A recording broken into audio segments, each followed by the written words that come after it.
मज़ार पुर अनवार पर आपकी तुरबत अनवर पर एक फ़रिश्ता मुकर्रर फरमाया गया कि दुनिया जहाँ के अंदर किसी भी मकाम से नबी पाक सल्लल्लाहु ताला अलैहि वसल्लम का कोई भी उम्मती आप पर दुरूद पाक पढ़ता है तो अल्लाह ने उस फरिश्ते को ये क़ुव्वत, ये ताकत, ये इज़्ज़त, ये आज़मत, ये शान अता फरमाई है कि वो हर किसी के दुरूद को सुन लेता है और फिर महबूब करीम सल्लल्लाहु ताला अलैहि वसल्लम की बारगाह में उस बंदे का नाम लेकर और उसके बाप का नाम लेकर अर्ज़ करते हैं कि या रसूल अल्लाह सल्लल्लाहु ताला अलैहि वसल्लम, फ़ुलां बिन फ़ुलां, यानी फ़ुलां आदमी उसका नाम लेकर जो फ़ुलां का बेटा है उसने आप सल्लल्लाहु ताला अलैहि वसल्लम पर दुरूद पाक पढ़ा। और ये कितनी खुशकिस्मती है उस बंदे की और उस बंदे के बाप की कि जिसका नाम नबी पाक सल्लल्लाहु ताला अलैहि वसल्लम की बारगाह में पेश किया जाए।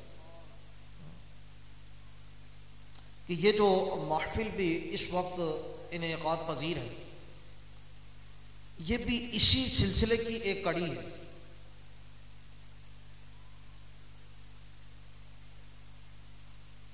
कि हारून भाई के वालिद अपने वालिद उनके इसाले सवाब के लिए ये महफिल मुनाकिद किए हुए हैं। वो गोया कि अपनी औलाद को ये दिखला रहे हैं कि मैं अपने असलाफ को, अपने से पहले गुजरने वाले अपने वालिदैन को याद रखने वाला हूं। और किस तरह से याद रख रहा हूं? जाहिर है कि जो जिस तरह से देखता है उसी तरह से करता है। एक छोटा सा वाक्य मैं आपको बतलाता हूं।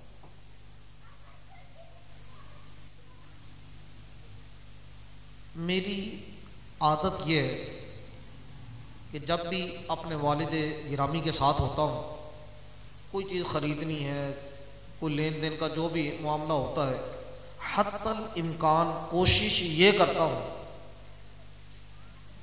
उनको पैसे ना खर्चने दूँ, अपनी जेब से पैसे खर्चूँ।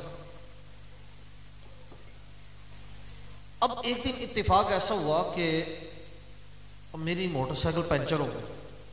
मैंने अपने बेटे को कहा, भतीजे को कहा, जाकर इसको पंचर लगवाओ, मैं भी आ रहा हूँ।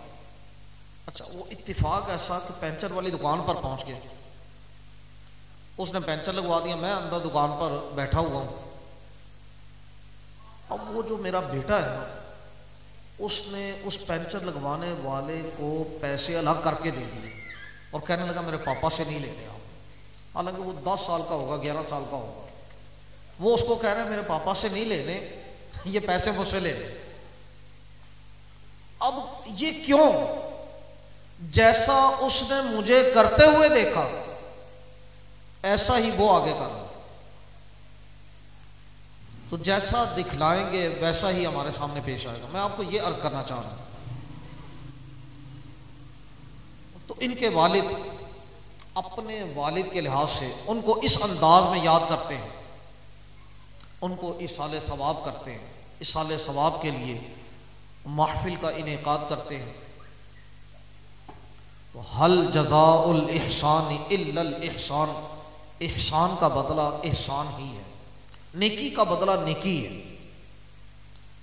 तो जैसे आज ये अपने से पहले गुजरने वाले अपने असलाफ, अपने वालिद, उनके लिए ये कर रहे हैं, तो इनकी औलाद भी इनको बोलने वाली नहीं होगी। जैसा आज अपनी औलाद को दिखलाएंगे, औलाद ऐसा ही करेंगे। हजरत सैयदना साद इब्न मुआज रज़ियल्लाहु ताला अन्हु, इनके बारे में आता है सही बुखारी शरीफ के अंदर ये रिवायत है जिसका मफहूम ये है कि जंगे खंदक के मौका पर ये जख्मी हो गए। नबी पाक सल्लल्लाहु अलैहि वसल्लम ने इनका ऐसा इकराम फरमाया, इनकी ऐसी इज्जत अफजाई फरमाई, इनको ऐसी इज्जत अता फरमाई कि इनका खैमा मस्जिद के अंदर लगवा दिया। इनका इलाज शुरू हो गया। खुद नबी पाक सल्लल्लाहु अलैहि वसल्लम ने 2 मरतबा अपने दस्ते मुबारक से इनके जख्म को दाग दिया, यानी इसको दागा। वो दागते इसलिए है ताकि खून बंद हो जाए, जख्म भरना शुरू हो गया। एक दिन हजरत सैयदना साद रज़ी अल्लाह तआला अन्हु अल्लाह की बारगाह में दुआ करते हैं कि ऐ अल्लाह, तू जानता है कि मुझे कुफारे कुरैश के साथ जंग करना, उनके साथ लड़ना ये बहुत महबूब है, इसलिए कि ये वो लोग हैं कि जिन्होंने तेरे महबूब सल्लल्लाहु अलैहि वसल्लम को तकलीफें दी, तेरे महबूब सल्लल्लाहु अलैहि वसल्लम को जिला वतन किया, वतन छोड़ने पर मजबूर किया। तो मेरी दिली तमन्ना जो है वो इनके साथ जंग करने की है। और अब जबकि जंग हो चुकी, अब बज़ाहिर ऐसे आसार नहीं कि दोबारा इन लोगों के साथ कोई जंग की सूरत पैदा हो। अगर तो दोबारा कोई ऐसी सूरत पैदा हो सकती है कि कुफारे कुरैश के साथ जंग हो, तो ऐ अल्लाह तो मुझे जिंदा रख। और अगर कुफारे कुरैश के साथ अब जंग बिल्कुल नहीं होनी और बज़ाहिर आसार ऐसे ही हैं, तो फिर ऐ अल्लाह तू मेरे जख्म को फाड़ दे और मुझे इसी के अंदर शहादत की मौत अता फरमा दे। बुखारी शरीफ के अंदर यह जिक्र किया गया कि इधर हजरत सैयदना साद इब्ने मुआज रज़ी अल्लाह तआला अन्हु इन्होंने दुआ मांगी, इधर दुआ खत्म होती है और इधर यकदम इनका जख्म फट जाता है और उसी जख्मी हालत के अंदर इनकी शहादत वाक़ई हो जाती है। लेकिन इस मौका पर इनकी खुश नसीबी, इनकी सआदत मंदी वो क्या है? वो ये है कि जिस वक्त जान कनी का वक्त था, उस वक्त सिरहाने नबी पाक सल्लल्लाहु अलैहि वसल्लम जलवा फरोज थे। आखिरी सांसें जिस वक्त ये ले रहे थे, उस वक्त चेहरे नबूवत इनके सामने था और फरते जज्बात के अंदर हजरत सैयदना साद इब्ने मुआज रज़ी अल्लाह तआला अन्हु ये कह उठे कि मैं गवाही देता हूं कि आप अल्लाह के रसूल हैं। मैं गवाही देता हूं कि आपने हक के रिसालत अदा कर दिया, यानी तबलीगी जो हक था वो हक आपने अदा कर दिया। ये कहते ही इनकी जाने आफरीन के सिपुर्द हो। महबूब करीम सल्लल्लाहु अलैहि वसल्लम ने इनके शहादत के मौका पर इरशाद फरमाया कि इनकी शहादत पर अर्शे इलाही हिल गया, इनकी शहादत पर। और फिर जनाजे की बारी आई तो इनके बारे में यह जिक्र फरमाया जुर्कानी के अंदर, इरशाद फरमाया कि 70,000 फरिश्ते इनके जनाजे में हाजिर होने के लिए आ गए, इनके जनाजे में शिरकत करने के लिए आ गए। और जिस वक्त हजरत साद रज़ी अल्लाह तआला अन्हु की कब्र को खोदा जाता है तो मुश्क की खुशबू से आने लगा। हजरत साद इब्ने मुआज रज़ी अल्लाह तआला अन्हु इनकी कब्र से जब इसको खोदा जा रहा है मुश्क की खुशबू आने लग जाती है और ये जैनवन खुशबू थी। ये जो मुकद्दस लोग इस किस्म के हैं उनकी कब्रों से अगर खुशबुएँ आती हैं तो जैनवन होती हैं, मिलावट वाली नहीं होती। इमाम बुखारी रहमतुल्लाहि ताला अलैहि के हवाले से तहसीरुल बारी शरह सहीहुल बुखारी के अंदर एक गैर मुक़ल्लिद ने खुद लिखा, वहीदुज़्ज़मान खान ने उसके अंदर, उसके मुकदमे के अंदर, उसके शुरू के अंदर ये लिखा कि इमाम बुखारी रहमतुल्लाहि ताला अलैहि आपकी कब्र मुबारक से कस्तूरी की खुशबू आया करती थी, खुशबू महका करती थी, और लोग बतौर तबर्रुक के आपकी कब्र की मिट्टी ले जाते थे। कितनी मर्तबा मिट्टी डाली गई, कितनी मर्तबा आपकी कब्र की मिट्टी लोग ले गए, हत्ता कि ऐसा भी किया गया कि इसके इर्द गिर्द जंगला लगा दिया गया, तो जो उस जंगले के साथ मिट्टी थी उसके अंदर खुशबू पैदा हो गई। तो ये खुशबू जैनवन थी। एक खुशबू और भी हम उस वक्त पढ़ा करते थे, हमें हमारे उस्ताद गिरामी अल्लाह उन्हें गरीक रहमत फरमाए, हज़रत अल्लामा मौलाना अब्दुल तवाब सिद्दीकी साहिब रहमतुल्लाहि ताला अलैहि निसाई शरीफ और अबू दाऊद शरीफ हमें इन्होंने पढ़ाई। एक दिन दौरान सबक फरमाने लगे, एक बंदे का नाम लेकर फरमाने लगे कि जिस वक्त वो बंदा मर गया, इसके मरने के बाद जब इसको दफन कर दिया गया, मियानी कब्रिस्तान के अंदर उसको दफन किया गया, फरमाने लगे कि इन लोगों ने मशहूर कर दिया कि उसकी कब्र से खुशबुएं आती हैं। फरमाते हमें बड़ी हैरत हुई कि एक बदमज़हब हो और उसकी कब्र से खुशबू आए, ये कैसे हो सकता है। फरमाते हैं कि इसकी कब्र की मिट्टी को लिया गया, लेबार्टरी के अंदर चेक करवाया, जिसको चेक करवाया पता है चलिया कि इस मिट्टी के अंदर अगरबत्तियां का बूरा मिलाया हुआ।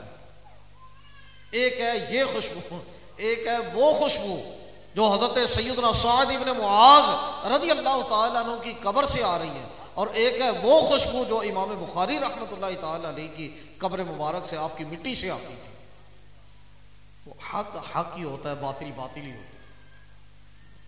तो हजरत सैयदना साद इब्न मुआज रज़ी अल्लाह ताला अन्हु आप दुनिया से चले गए, लेकिन आपने जो दुआ फरमाई, आपकी दुआ उसी वक्त कबूल भी फरमा ली गई और दुनिया से आपने पर्दा फरमा लिया।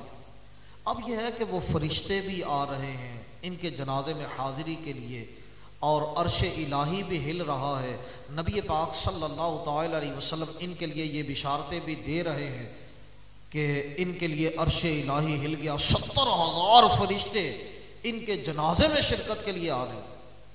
असल जो बुनियाद थी वो क्या है, इस पर अगर आपने गौर किया हो, बज़ाहिर ये लग रहा है कि इनकी जो दिली तमन्ना थी, इन्होंने जो कहा ना कि मेरी दिली तमन्ना, ए अल्लाह मेरी दिली तमन्ना, मेरी दिली ख्वाहिश ये है कि अगर तो कुफारे कुरैश के साथ फिर जंग होनी है, और मेरे दिल की ख्वाहिश यही है कि मैं इनके साथ लड़ूं, इसलिए कि इन्होंने तेरे महबूब को अजियत दी है और तेरे महबूब को वतन छोड़ने पर मजबूर किया।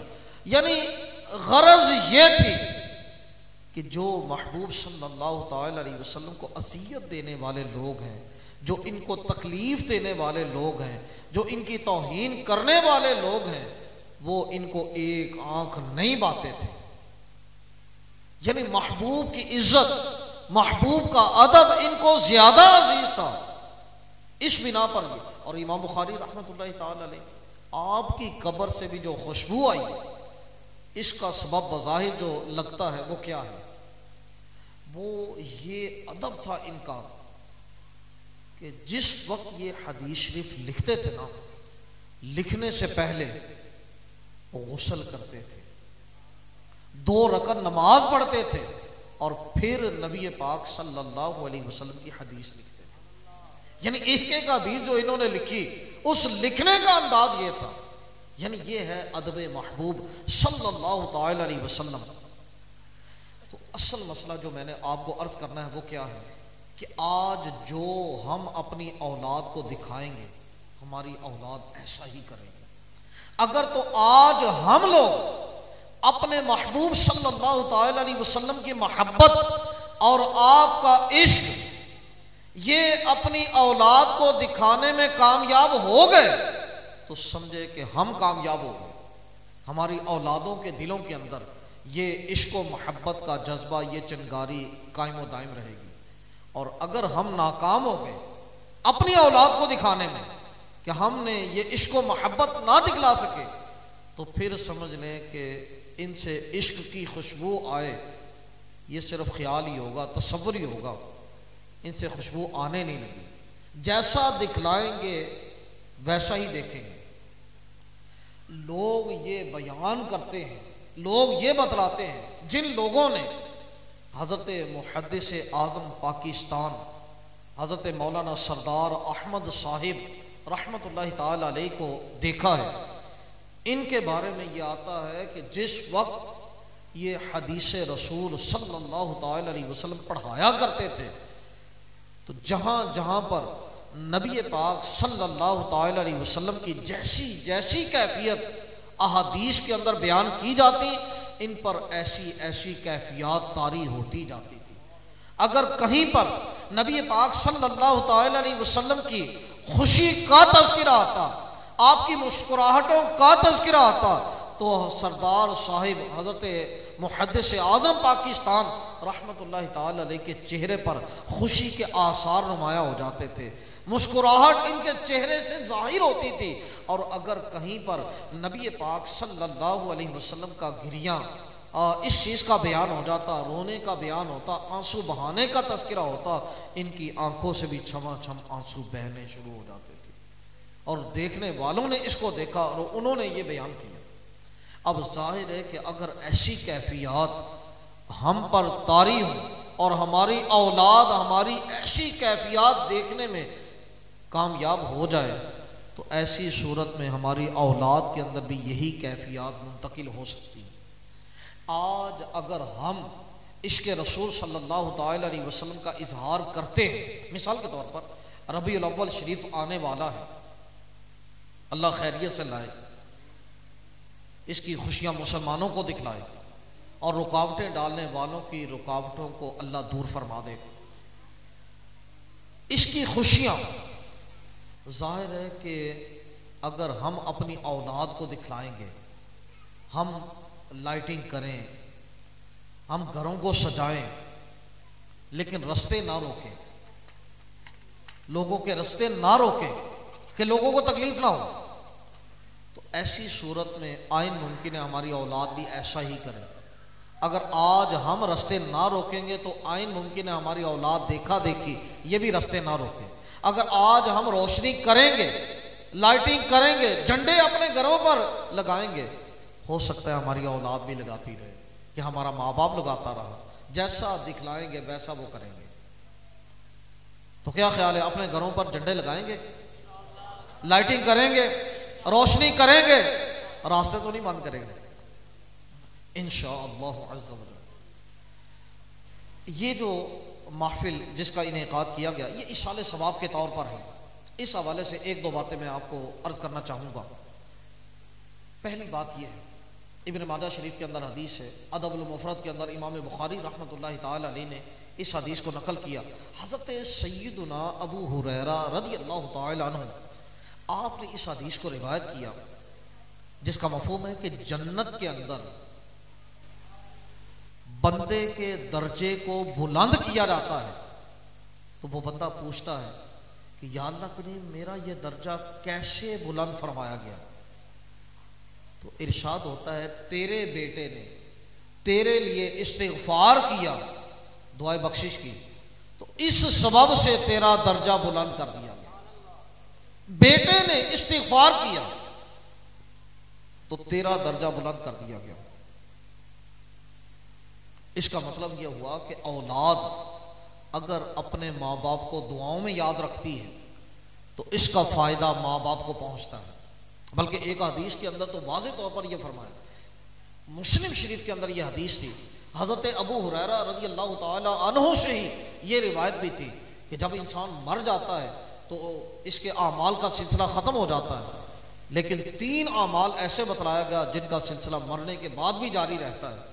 उनमें तीसरा जो बयान फरमाया गया, फरमाया औ वलदिन सालिहिन यदउ लह, साले औलाद जो इसके लिए दुआ करती रहे। इसका फ़ायदा मरने के बाद भी बंदे को पहुंचता रहता। सिर्फ औलाद का नहीं, ये भी एक बात असल में गलत फहमी भी पैदा करने वाले लोग होते हैं। यहाँ पर बाज़ लोग ये गलत फहमी पैदा कर देते हैं, जनाब अगर सिर्फ औलाद दुआ करेगी तो फ़ायदा होना है, कोई और दुआ करेगा तो फ़ायदा नहीं होना। हालांकि ये सोच गलत है, क्योंकि हदीस इसके खिलाफ है। हदीस के अंदर क्या है? हदीस के अंदर ये आया है कि नबी पाक सल्लल्लाहु अलैहि वसल्लम ने एक सहाबी रज़ी अल्लाह तआला को दफन किया गया। दफन करने के बाद नबी पाक सल्लल्लाहु अलैहि वसल्लम ने फरमाया, इस्तग़फिरू लि अख़ीकुम, अपने भाई के लिए बख्शिश की दुआ करो। अपने भाई के लिए। अगर तो सिर्फ बेटे की दुआ का फायदा पहुंचता है, किसी और की दुआ का फायदा नहीं पहुंचता, तो नबी पाक सल्लल्लाहु अलैहि वसल्लम का ये फरमाना कि अपने भाई के लिए बख्शिश की दुआ करो, ये तो फिर बेकार हो जाएगा। हालांकि नबी पाक सल्लल्लाहु अलैहि वसल्लम का कोई इरशाद बेकार नहीं है। अगर मामला ऐसा ही है तो फिर ऐसी सूरत में नमाज जनाजा किस मकसद के लिए पढ़ते हो? उसके अंदर तो आप ये कहते हैं, अल्लाहुम्मा अग़फ़िर लि अख़ी, ए अल्लाह हमारे जिंदों की बख्शिश फरमा, अल्लाहुम्मा अग़फ़िर लि हय्यिना व मय्यितिना व शाहिदीना व गायबिना, ए अल्लाह हमारे जिंदों की बख्शिश फरमा दे, हमारे फौत शुदगान की बख्शिश फरमा दे, हमारे हाजिरीन की बख्शिश फरमा दे, गायबीन की बख्शिश फरमा दे। तो क्या ये जनाजा पढ़ने वाले सारे पुत्र ही होंगे ने कि कोई और भी होंगे ने? और वो बंदा जिसका बेटा ही कोई नहीं है, तो क्या उसका जनाजा पढ़ना छोड़ देंगे लोग? उसके अंदर ये दुआ करना छोड़ देंगे? ऐसा तो नहीं है। तो इसका मतलब ये हुआ कि ये सोच, ये फिक्र देना कि सिर्फ बेटा दुआ करे तो फायदा, कोई और दुआ करे तो फायदा नहीं, ये सोच कुरान ते हदीस के मुताबिक नहीं। ये सोच कुरान ते हदीस के खिलाफ है। अलबत्ता ये है कि अगर कोई दुआ करता है, बल्कि दुआ ना भी करे, अगर किसी नेकोकार के पड़ोस के अंदर दफन भी कर दिया जाए तो ये नेकोकार का पड़ोस भी उसको फायदा दे देता है। नेकोकार का पड़ोस भी फायदा दे देता है। चुनाचे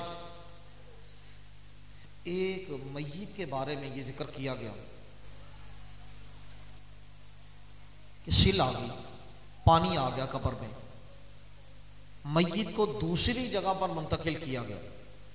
लेकिन जब मुंतकिल किया जाता है तो क्या है, जिस वक्त कब्र खोदी जाती है तो नथनों के ऊपर 2 गुलाब के फूल थे, और जब मुंतकिल कर दिया जाता है तो वही 2 अजदहे बन जाते हैं, सांप बन जाते हैं। किसी से पूछा गया, जनाब ये क्या मामला? फरमाया कि वहाँ पर भी ये सांप ही थे, लेकिन अल्लाह वाले का कुर्ब था जिस बिना पर ये गुलाब के फूल बना दिए गए। अगर इसकी खैरियत चाहते हो तो इसको वापस उसी जगह पर दफन कर दो। ये कुर्ब के अंदर, नेकों के कुर्ब का फायदा। नेकोकार दुआ करें तो वो अपनी जगह पर, नेकों के कुर्ब के अंदर अगर बंदा दफन हो जाए तो वो भी बंदे को फायदा दे देता है। तो इसका मतलब ये हुआ कि किसी का अमल, किसी का कुर्ब किसी बंदे को फायदा दे सकता है। सिर्फ बेटा नहीं, सिर्फ औलाद नहीं, बल्कि अजीज़ व अकारिब या आम मुसलमान भी अगर किसी के लिए दुआ करे तो उसको फायदा पहुंचता है।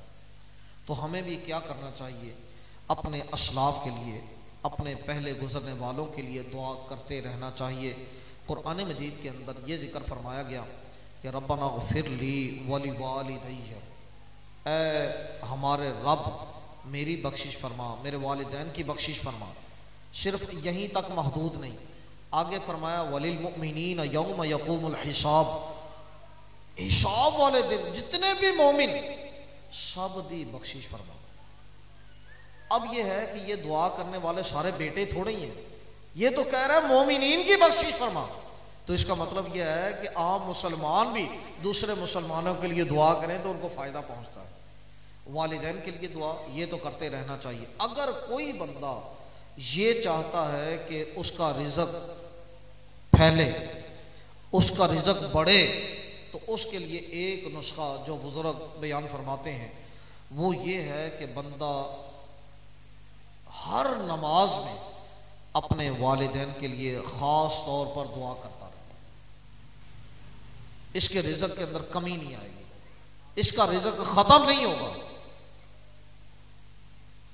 दुआ क्या करता रहे? रब्बिरहमहुमा कमा रब्बयानी सगीरा, रब्बिरहमहुमा, ऐ मेरे रब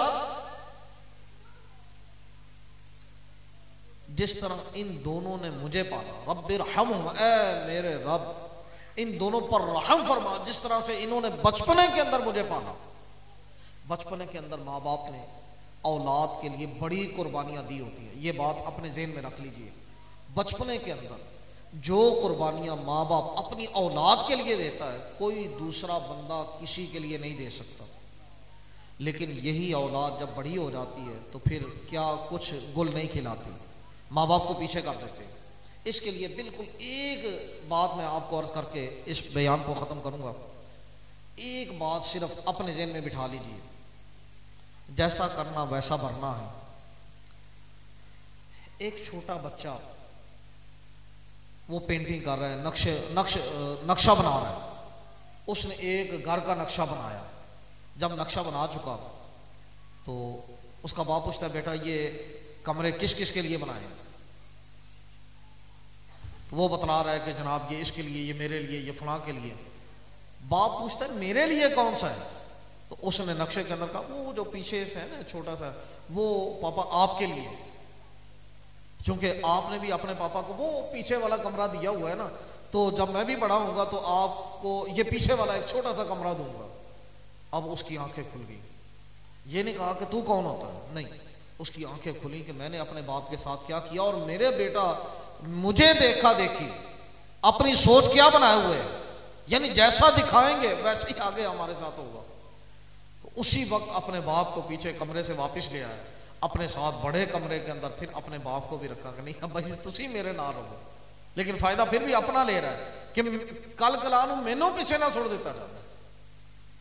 ऐसा ना किया जाए, अपने माँ बाप के साथ हुस्न सलूक किया जाए, अपनी औलाद को यह हुस्न सलूक दिखलाया जाए, ताकि कल कला को अगर हम भी बूढ़े हो जाते हैं तो हमारी औलाद हमारे साथ भी वही हुस्न सलूक करे जो उन्होंने देखा होगा। वरना होगा क्या, वही होगा कि जो एक बंदा नबी पाक सल्लल्लाहु अलैहि वसल्लम के पास आ गया, आकर कहने लगा हमारे बच्चे ने हमें मारा है, माँ बाप दोनों को मारा।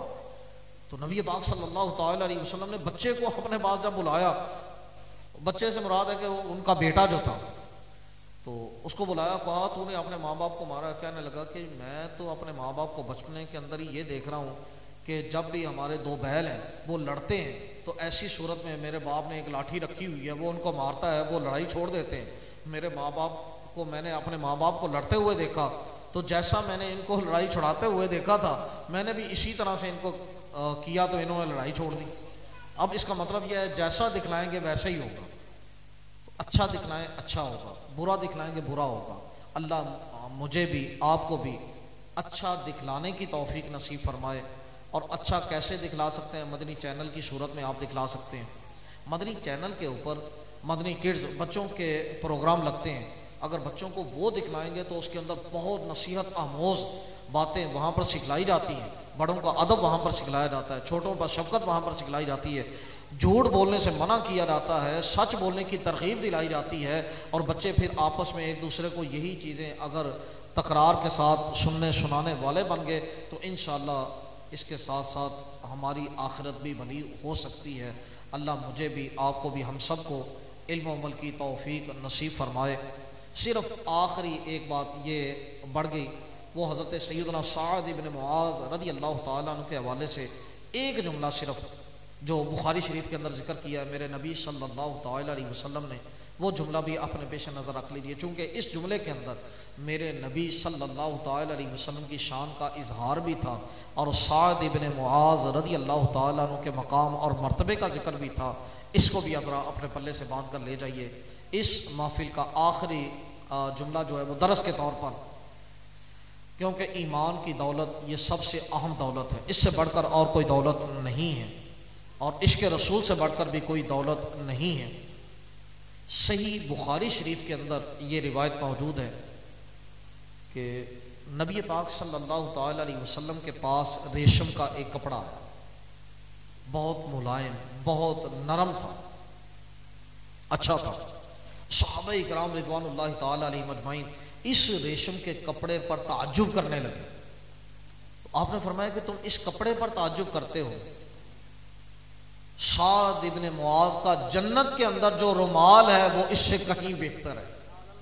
साद इब्न मुआज का जन्नत के अंदर रुमाल इससे कहीं बेहतर है। अब किसी सहाबी ने इनकार नहीं किया कि वो जन्नत में है या नहीं है। आपको कैसे पता कि वो जन्नत में है? जन्नत में उनके पास रुमाल भी है, ये आपको कैसे पता? किसी सहाबी ने इनकार, बल्कि इमाम बुखारी ने बुखारी के अंदर इसको नकल किया। इमाम बुखारी ने बुखारी के अंदर इसको नकल किया। इसका मतलब ये हुआ इमाम बुखारी की सोच, इमाम बुखारी की फ़िक्र भी यही है कि हमारे नबी सल्लल्लाहु अलैहि वसल्लम अगरचे दुनिया में जलवा गर हैं, लेकिन आप अपने ग़ुलामों के अंजाम से बाखबर हैं कि वो कहाँ हैं, किस हाल के अंदर हैं। हमारे नबी सल्लल्लाहु अलैहि वसल्लम इसको जानते हैं। सहाबा का भी यही अकीदा था।